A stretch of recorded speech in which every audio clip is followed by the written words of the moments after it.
Latest trendy quotes. வாழ்க தமிழ். இன்றைய வீடியோவில் வாழ்க்கையை வெறுத்து போச்சுன்னு நினைக்கிறீங்களா? இதை கேளுங்க, மனம் ஆறுதல் அடையும். வாழ தெரியாதவனிடம் வாழ்க்கை இருப்பதில்லை. பாசம் காட்ட தெரியாதவனிடம் உறவுகள் இருப்பதில்லை.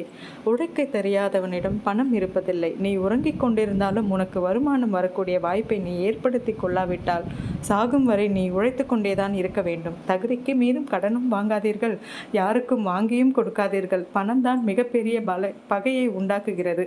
அடுத்தவரிடம் இருப்பதெல்லாம் நம்மிடம் இருக்கிறதா என்று பார்க்கிறோமே தவிர நம்மிடம் இருப்பவை எத்தனை பேரிடம் இல்லை என்பதை பார்க்க நாம் விடுகிறோம். எனது மனதில் நீ பிரமிப்பை ஏற்படுத்திய சில நாட்களிலேயே தினமும் எண்ணுகிறேன். இனிக்கும் நினைவுகளை எப்பொழுதும் மறவேன்.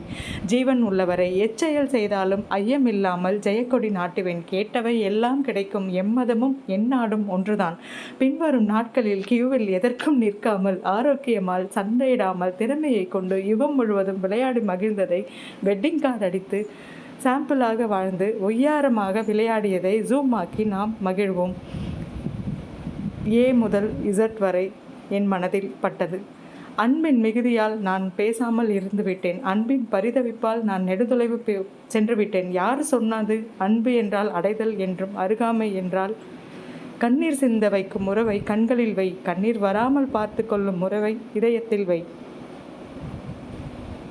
ஒருவர் பார்வைக்கு நீ குப்பையாக தெரியும், மற்றவர் பார்வைக்கு புதையலாக தெரியலாம். காத்திரு, சரியான நபர் நம்மிடம் வரும் வரை.